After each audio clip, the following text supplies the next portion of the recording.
Déjà, merci. Je vais pas être aussi long dans ce que je vais dire. Mais déjà, merci. Vraiment heureux d'être là. Honoré. Pouvoir chanter et rechanter la Marseillaise avec fierté, pour moi, c'est quand même important. Je le faisais à la maison, vous ne le voyez pas. Ou alors, quand on a dû se rencontrer, je ne pouvais pas non plus sur le banc de l'autre côté. Même si je dois passer un petit message et merci à ma deuxième patrie. Mais je suis bien français, content de l'être, heureux de revenir et porter le coq. Ça ne sera pas un maillot cette fois, ça sera un survêt. Et on sait que c'est pas évident. Et aussi, je voulais tirer mon chapeau à Sylvain Ripoll parce qu'il a eu des situations vraiment difficiles, notamment sur les JO et le Japon. Et d'entraîner une équipe espoir, c'est pas évident. Je vois mon ancien coach ici, Raymond Domenech. Et je peux vous dire que gagner les matchs en espoir à l'extérieur contre des équipes où vous pensez que c'est facile à manœuvrer, c'est pas facile. La génération change tous les 2 ans. Les meilleurs vont plus haut et c'est tout à fait normal. Former une équipe sur 1-2 jours, créer une osmose, c'est pas facile. Bâton dans les roues des fois, assez souvent avec les coachs. On le sait très bien, coach. Mais après, pour revenir par rapport aux Jeux Olympiques, donc c'est pour ça que je voulais tirer un grand coup de chapeau à Sylvain Ripoll, parce que quand même, ça faisait longtemps que l'équipe de France n'était pas qualifiée pour des Euros. Il l'a fait assez facilement. Malheureusement, ça ne s'est pas terminé. Donc un coup de chapeau aussi pour lui. Parce que c'est pas évident, surtout sur le plan émotionnel, tout ça. Donc voilà, mais pour moi, honoré, fier, heureux et content de retourner à Clairefontaine aussi. J'y ai grandi, que ce soit dans la préformation, dans la formation, et on a fini avec l'équipe de France. Déjà, premièrement, j'étais pas épanoui, tout simplement. J'aime le terrain, j'attendais une opportunité. Maintenant, j'ai fait ce que j'avais à faire pour pouvoir rester le plus proche possible du terrain. Est-ce que je vais continuer? Oui, mais pas sur Amazon. Ça va être vraiment difficile de pouvoir faire les deux, regarder les matchs le week-end et continuer à faire ce que j'ai à faire. C'est pas évident, mais pour revenir sur le vrai point, c'est que j'étais pas vraiment épanoui. J'avais besoin de retourner, de coacher. Ce sentiment que j'ai à chaque fois d'aider, de faire comprendre. Alors, bien sûr, vous savez très bien, il y a eu des échéances avant, tu apprends. Je dis comme je dis bien souvent, tu ne perds pas, tu apprends. Il y a eu un moment aussi qui est très important, je pense que c'est pareil pour tout le monde, le moment Covid m'a changé aussi, où j'ai dû coacher une saison, tous nos matchs à l'extérieur, gérer un groupe dans un hôtel pendant 4 mois sans pouvoir rentrer à la maison, sans voir sa famille. Ça forge, ça te permet de voir les choses différemment, surtout sur le plan humain.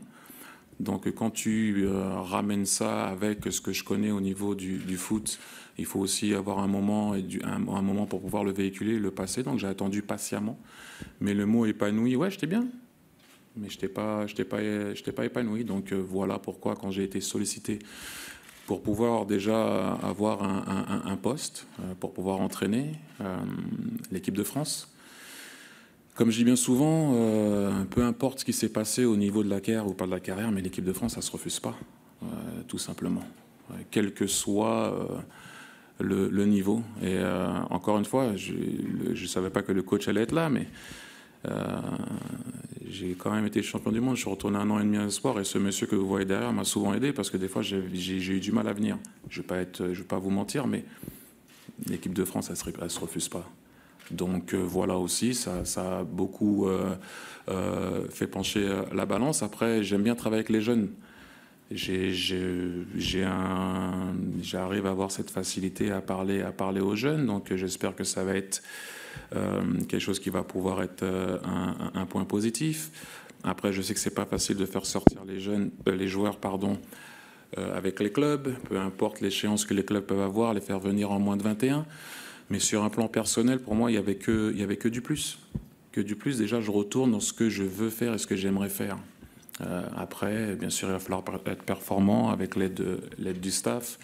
Mais encore une fois, pour moi, c'était assez évident, entre guillemets. Oui, c'est vrai que j'étais bien, j'avais une vie, mais il me manquait quand même ce côté qui me fait vibrer un peu. Beaucoup même. Il faut que on soit tous ensemble pour tirer dans la même direction. Je veux dire, c'est pas une sélection-punition. Bien souvent, c'est vu comme ça. Quand les clubs voient leurs joueurs partir venir avec l'équipe de France Espoir, ou alors certains joueurs qui peut-être aspirent à aller en A, et c'est tout à fait normal, qui doivent redescendre, des fois le voient comme peut-être une punition. Pour moi, c'est pas une punition. C'est une sélection que tu dois respecter, honorer. Alors, elle n'est pas facile à gérer, on le sait très bien. On va pas revenir à remonter jusqu'à Besançon pour parler de titres, même si je l'ai fait. Il y a eu des sélections extraordinaires, des générations extraordinaires avant, qui n'ont pas pu être performantes aussi.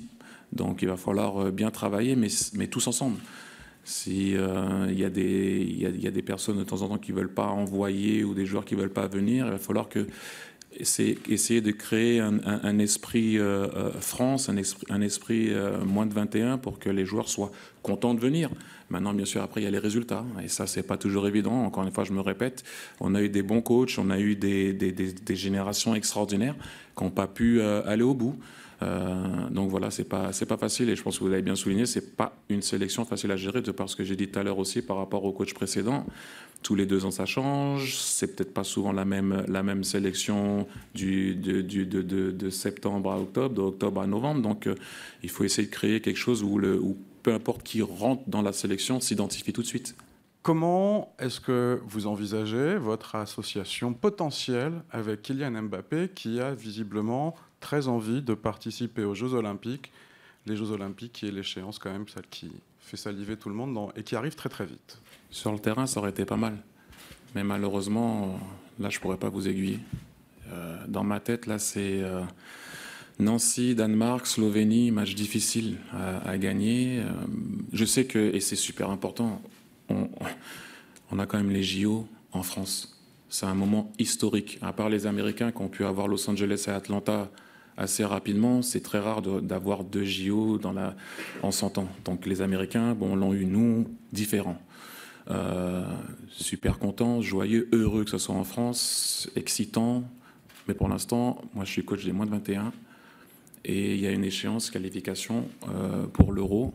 Et je pense au Danemark et je pense aux joueurs qui sont nés pour l'instant 1er janvier 2002. Voilà où je suis à l'heure actuelle. Et c'est déjà pas mal, croyez-moi. Ça coule de source pour moi quand je pense aux Jeux Olympiques. Encore une fois, je vais nommer le coach Domenech, mais j'ai pas souvent pleuré sur un terrain ou dans un vestiaire et qu'on s'est fait éliminer par les Italiens. Dans notre génération, on était tous en train de pleurer. Je savais pas que j'allais faire l'Euro 2000, mais ça me tenait à cœur de faire les JO. Donc, en tant qu'ancien joueur, j'ai du mal à comprendre ce qui s'est passé pour les derniers JO au Japon. Maintenant, c'est quand même les Jeux Olympiques. Pour moi, c'est Marie-Josée Pérec, c'est Barjot, j'en passe. Tu refuses pas ça. Mais après, je peux comprendre que de temps en temps, il y a des gens qui pensent différemment parce qu'ils pensent à leur saison, ils pensent à ce qu'il y a à penser, c'est tout à fait normal, mais c'est quand même les JO, c'est dans le titre. Tu devrais normalement pas refuser ça, mais il va falloir avoir des discussions. Le président, comme vous l'avez dit, se déplacer voir les équipes, pas seulement que pour les JO, de temps en temps aussi pour libérer les joueurs en moins de 21. C'est pas toujours évident. Au passage Monaco et passage Montréal, les plus grandes affinités que j'ai eues, c'est avec les jeunes. Toujours en contact, on arrive je ne vais pas citer de nom, mais on se parle, on a continué à se parler après. Maintenant, c'est différent. On parle quand même d'une génération qui n'a pas connu ce que nous, on a connu. Je pense que si j'avais connu les réseaux sociaux à leur époque et à voir ce qu'ils ont tôt, peut-être que j'aurais pas eu le même caractère ou la même façon de voir les choses. Donc, tu peux pas non plus être dans ton registre quand tu n'as pas eu les mêmes difficultés, avantages, désavantages, peu importe comment tu veux mettre ça ou penser à ça. Donc voilà, à un moment donné, je dis bien souvent que ma génération devait aller vers les anciens. Maintenant, ma génération doit aller vers les jeunes. Ils ont sauté la nôtre, dans le sens qu'on doit venir vers les plus grands. Mais bon, il faut s'adapter. Il faut s'adapter, c'est une autre génération. Essayer de comprendre les codes, c'est pas toujours évident. Donc c'est un travail. Il y a beaucoup de pédagogie dans tout ça. Pas évident, hein. Encore une fois. Moi, je savais que si j'étais en retard, je ne jouais pas le week-end. Maintenant, si un mec il est en retard, il faut lui expliquer et il joue. C'est différent. Ou alors, si c'est vraiment un truc grave, c'est différent. Mais il faut être dans la compréhension, dans la discussion, rabâcher, donner. Mais c'est un peu aussi générationnel tout ça, quand on regarde bien, pas seulement dans le sport. Les jeunes de maintenant, souvent dans le sport ou ailleurs, pensent savoir parce qu'ils ont beaucoup plus d'infos que nous à notre époque. Nous, on avait un vécu, eux, ils avaient des infos. Donc, il faut essayer de comprendre ça et de parler, dialoguer. Et c'est pas toujours évident, encore une fois, je me répète, mais c'est le chemin qu'il faut prendre. Revenir sur Zahir Emery, oui. Mais je pense que moins de 18, moins de 19, moins de 20, moins de 21... Après, le reste, je ne peux pas aller plus haut. Je ne peux pas parler de ce qui ne me regarde pas. Mais oui, je le suis depuis un petit moment. C'est d'ailleurs... moi, où il m'impressionne le plus, c'est au niveau de l'impact physique. Dans la compréhension du jeu, tu peux toujours avoir des joueurs qui sont un peu en avance. Au niveau de la course, au niveau de tout ce tout ce qu'on peut rajouter dans ce genre de registre. Mais pour avoir vu le match la dernière fois, la façon dont il peut récupérer les ballons dans les pieds des adversaires, les faire tomber d'ailleurs, même quand il ne veut pas. J'ai vu des joueurs essayer de faire tomber au parc le week-end dernier, et ceux qui sont restés au sol. Donc de voir un joueur comme ça, aussi jeune, être aussi près au niveau de l'impact physique qu'il y a, on sait très bien que le football a évolué. C'est juste exceptionnel. Maintenant, vous me posez une question qui est vraiment délicate, puisqu'il faut parler un peu à tout le monde. Je ne peux pas rentrer dans ce genre de discussion et débat, mais est-ce que c'est un joueur exceptionnel et un bon joueur? Oui, il est là, on est tous là, on est content. Il faut content qu'il soit français. Encore un. Il va falloir bien s'occuper de lui et qu'il grandisse naturellement et normalement, mais déjà être titulaire au PSG et être plus que bien, c'est déjà pas mal. Après le reste, on verra. Merci. Très simple, tout ce que Dédé dira, je dirais oui. C'est simple, c'est lui le patron. S'il a besoin de venir chercher un joueur en espoir, je ne peux que dire oui. Et puis on est là quand même pour l'équipe de France A. Donc voilà, il y aura des discussions, bien sûr. Je pense que c'est la façon d'opérer dont j'ai parlé avec Hubert et tout le monde, c'est souvent ça. Il y a toujours une discussion avant les listes. Mais il ne faut pas se louper non plus. Comme je dis bien souvent, reste à ta place. Dédé, c'est le patron et ça sera fait normalement dans les règles de l'art. Quel est le style Thierry Henry comme entraîneur? Possession, pressé, évolué depuis Monaco. Comme je vous l'ai dit, la période Covid m'a beaucoup fait changer. Il y a des choses où tu es sûr de toi, un peu moins sûr, apprendre à déléguer, c'est super important aussi, faire confiance à son staff. Beaucoup plus d'empathie, beaucoup plus vulnérable. C'est vrai que c'est quelque chose que j'ai appris. Quand je jouais, c'était différent. Il fallait tuer, mais on n'est plus là. On n'est plus dans cette optique. Il faut être dans la pédagogie, montrer de la vulnérabilité, surtout de l'empathie. Bras autour de l'épaule, comprendre, discussion, c'est important. Il faut mettre de l'eau dans son vin, comme on dit bien, et j'en ai mis beaucoup. Est-ce que j'ai douté? Oui, je pense que c'est tout à fait normal, c'est humain de douter. Comme je dis bien souvent, ce qui fait peur te maîtrise. Donc oui, c'est tout à fait normal. Je pense que vous êtes posé des questions, je me suis posé des questions aussi, c'est logique. Savoir faire son autocritique, c'est super important. Donc pour revenir dans l'eau dans le vin, je dis il faut dialoguer, il faut être dans le dialogue. C'est un peu ce que j'ai dit tout à l'heure dans ce que vous êtes en train de me poser comme question au niveau d'avoir mis de l'eau dans mon vin. Donc c'est quand même important. Et puis après, pour revenir sur les doutes, mais c'est juste normal quand tu passes de l'autre côté. Et tu es sur le banc, tu vois les choses différemment. Tu comprends les choses d'une autre façon. Et il y a un truc qui est super important, et vous pouvez me raconter ce que vous voulez, il faut du temps à un coach pour pouvoir mettre des choses en place. Et vous regarderez dans l'histoire, à part Pep Guardiola qui a gagné sa première année, tout.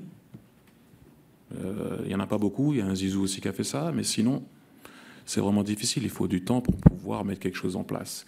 Maintenant, ça ne veut pas dire aussi que si tu n'as pas eu ce temps ou tu n'as pas pu mettre des choses en place, qu'il faut s'arrêter aussi. Comme ça ne veut pas dire aussi que quand tu gagnes tout de suite, que c'est toi le meilleur. Donc il faut constamment se remettre en question. J'ai dû me remettre en question, comme vous avez pu le voir, bien sûr. Ça ne m'a pas empêché d'aller coacher à Montréal et de sortir de ma zone de confort. Et croyez-moi que c'était sortir d'une zone de confort. Je ne parle pas du niveau, je parle de coacher période Covid. Hein, je fais bien sûr allusion à ça. C'était pas facile de jouer tous ces matchs à l'extérieur. Pas facile. Dans un hôtel où tu dois gérer, c'est là où je reviens donc pour mettre de l'eau dans son vin. Quand tu rentres chez toi ou les joueurs rentrent chez eux après un entraînement, ben, on se perd. On se perd, c'est tout à fait normal. Mais là, quand tu te retrouves pendant 4 mois coincé dans un hôtel où tu ne peux pas sortir avec ton équipe, et je pense que les gens qui coachent et qui savent ce que c'est des fois la préparation, une pré-saison, des fois 15 jours après, 15 jours, en général coach non, après 15 jours, il y a des bagarres. Mais les gars s'aimaient. Mais c'est normal parce que voilà. Alors 4 mois, j'ai beaucoup appris. J'ai beaucoup appris au niveau humain et au niveau de la pédagogie et du dialogue. Ça n'a pas été facile, mais comme je dis bien souvent, tu essaies d'apprendre dans les moments difficiles. Donc ça a été vraiment une expérience qui m'a vraiment fait évoluer. Vraiment.